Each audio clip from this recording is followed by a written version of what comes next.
Hej og velkommen til Kærlig Strik, en YouTube-kanal om kærligheden til uld. Jeg hedder Helle og har glædet mig til at vise dig, hvad jeg har på pindene og hvad jeg har fået færdigt siden sidst. Så ja, hvad har jeg fået færdigt siden sidst? Vi kan lige så godt gå i gang med det samme. Det vi har fået færdigt siden sidst, det er faktisk en sammenstrik, som stadigvæk kører. Og det er mine Love Notes. Min første Love Note, som jeg har på i dag. Og jeg kan lige rejse mig op, så jeg kan vise især farven og med det her klassiske bærestykke.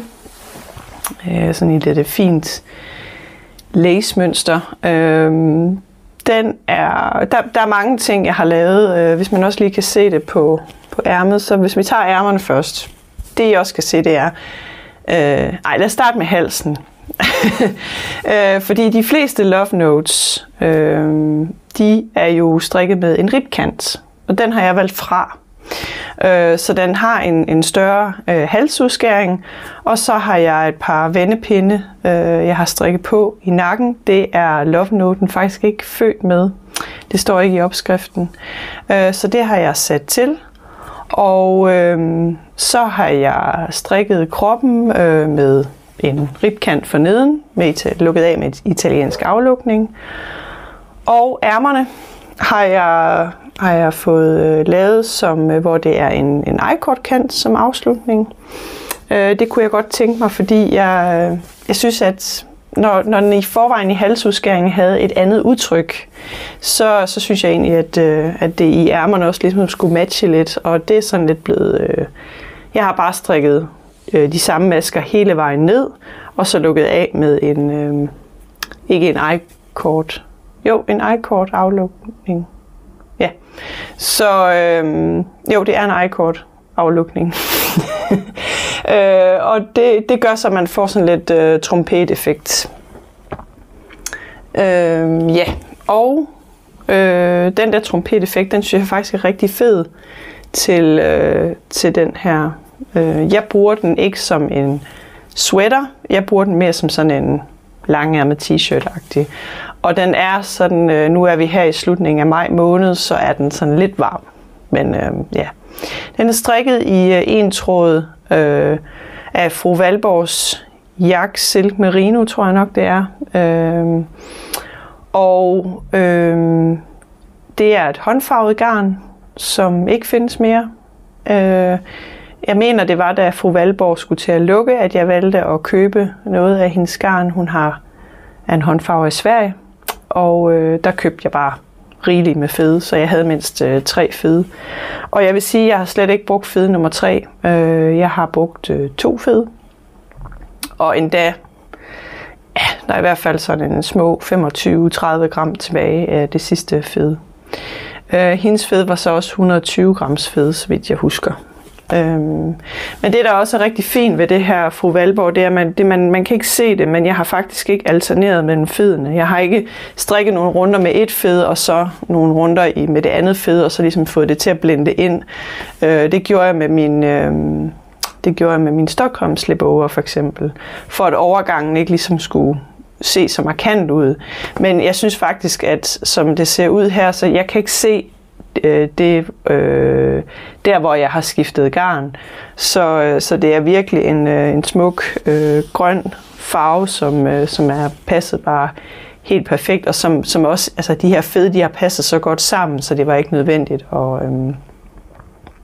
at alternere mellem fedene. Og der er så sat en tråd midnatssol til fra Kamerose, en grøn nuance, som giver det her sådan lidt mere ensfarvet look, og jeg synes, den er blevet så pæn. Så den er jeg rigtig, rigtig glad for.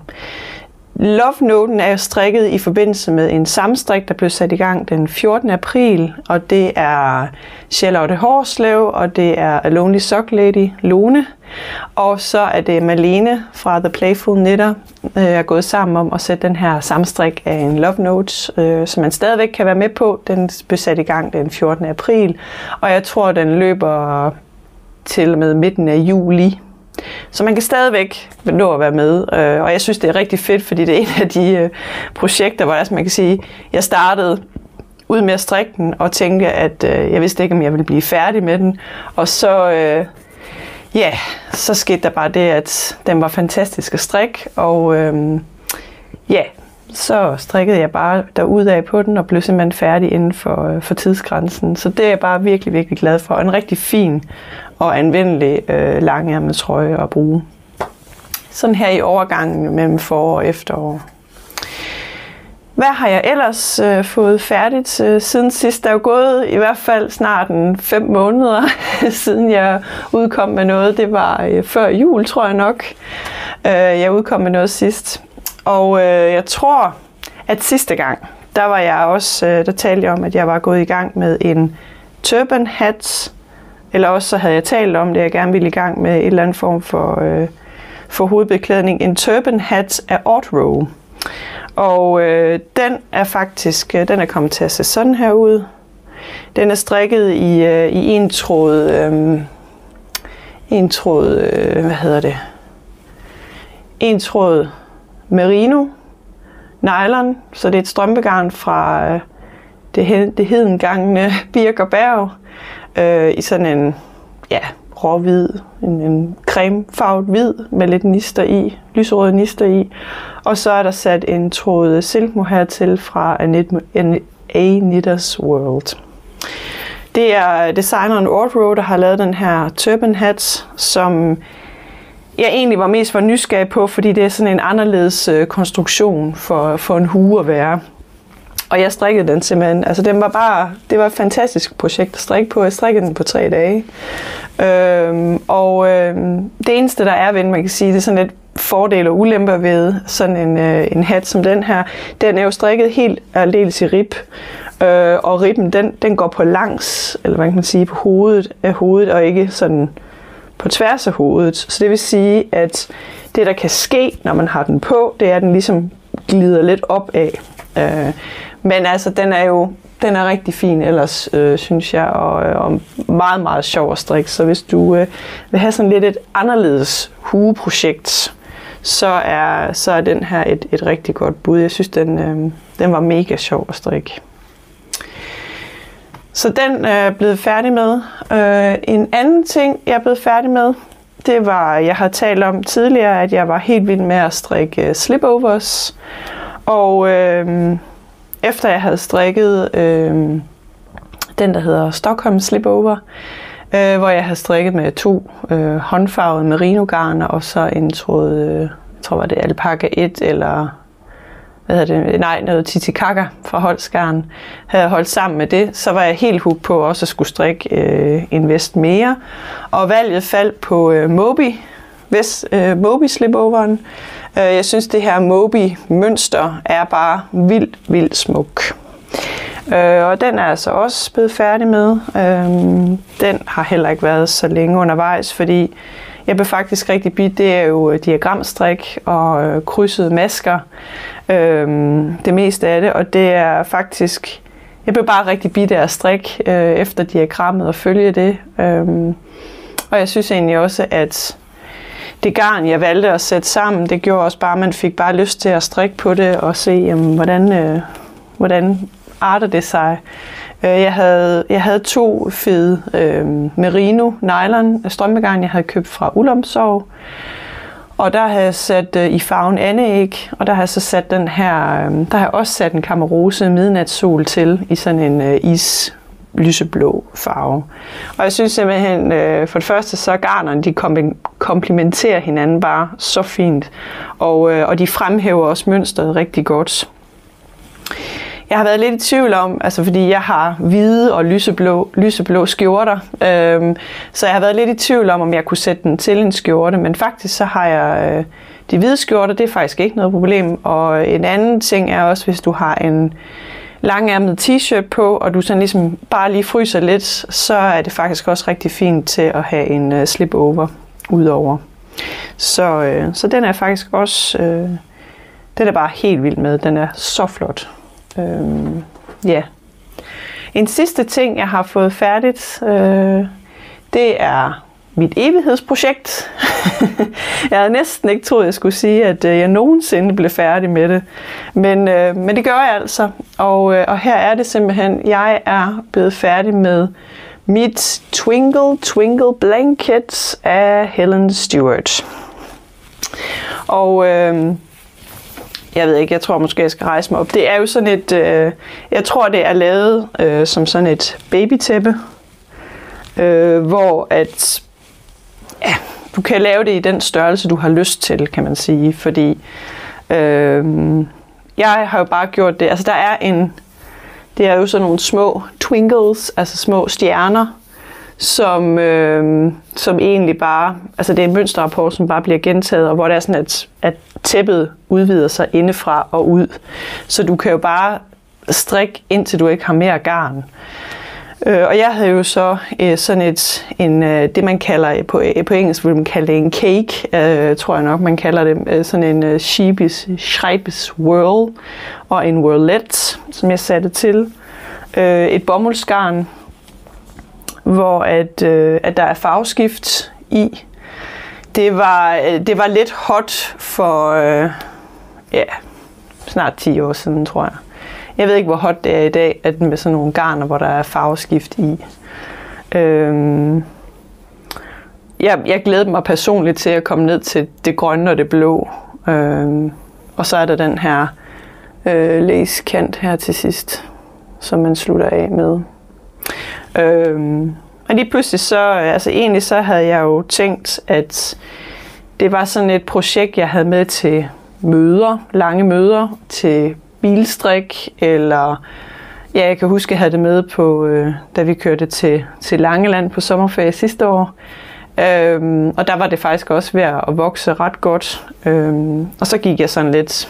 Så det har altid været sådan et bilstrikstæppe, der har været med i strikketasken, når man skulle på langfart, også fordi man kan sige, det var nemt at have opskriften med, og mønsterrapporten var sådan lidt, jamen selv når man kom længere hen, hvor tæppet blev meget stort, så var det egentlig meget nemt at kunne det.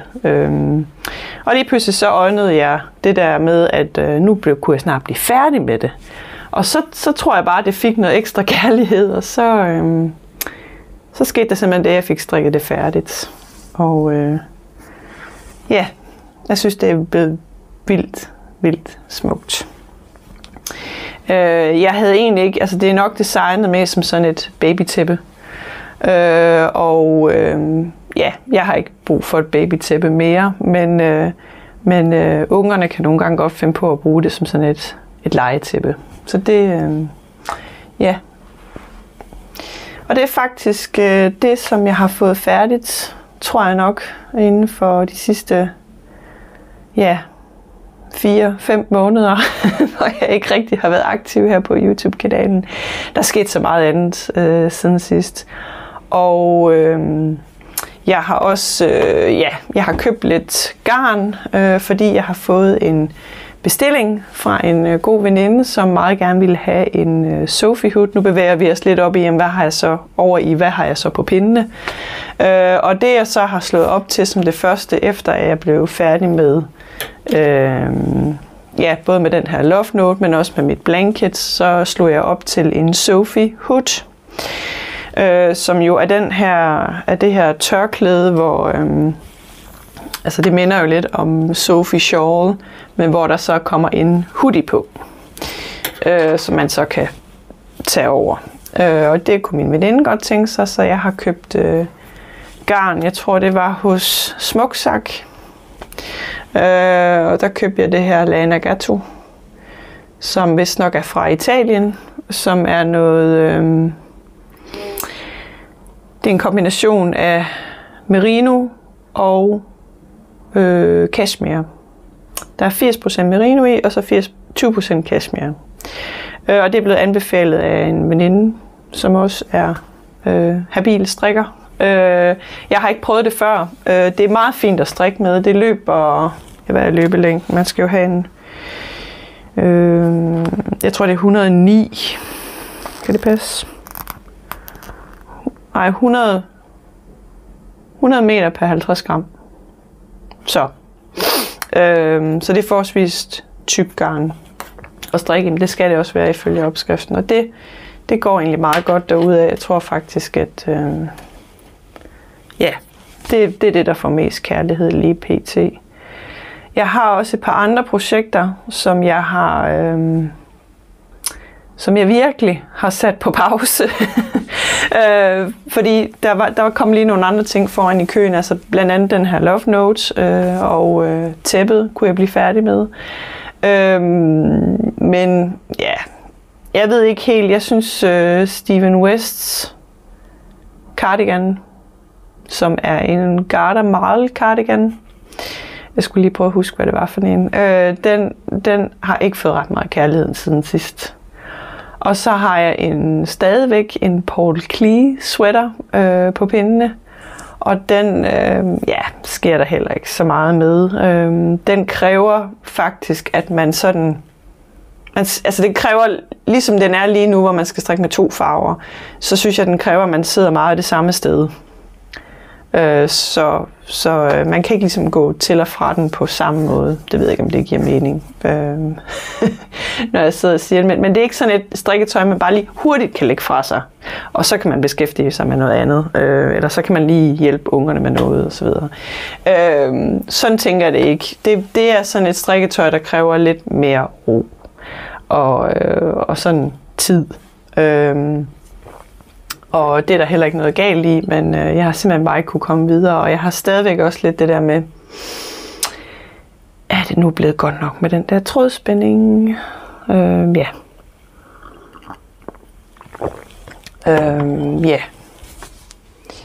Så det er faktisk egentlig nok lidt det, der er status på mit strik, som det ser ud lige for tiden.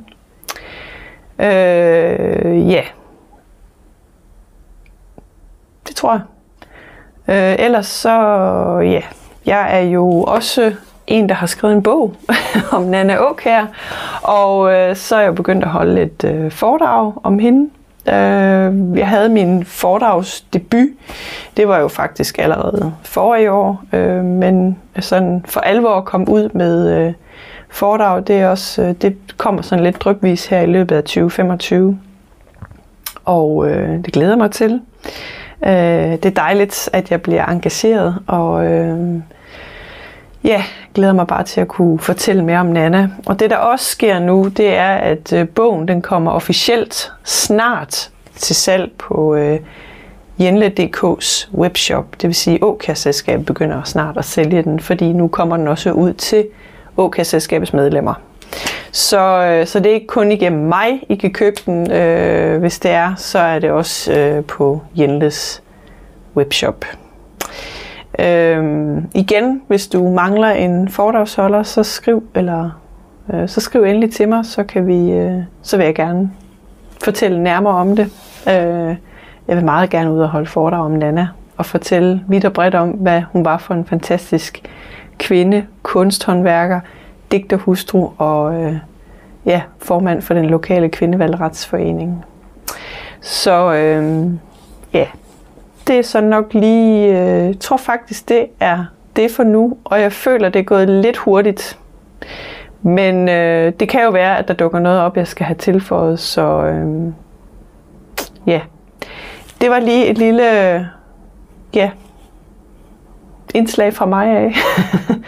Og så vil jeg bare sige tusind tak, fordi du holder fast i at se med hos mig. Og tak, fordi du abonnerer og liker. Tak for jeres kommentarer. I er simpelthen så søde.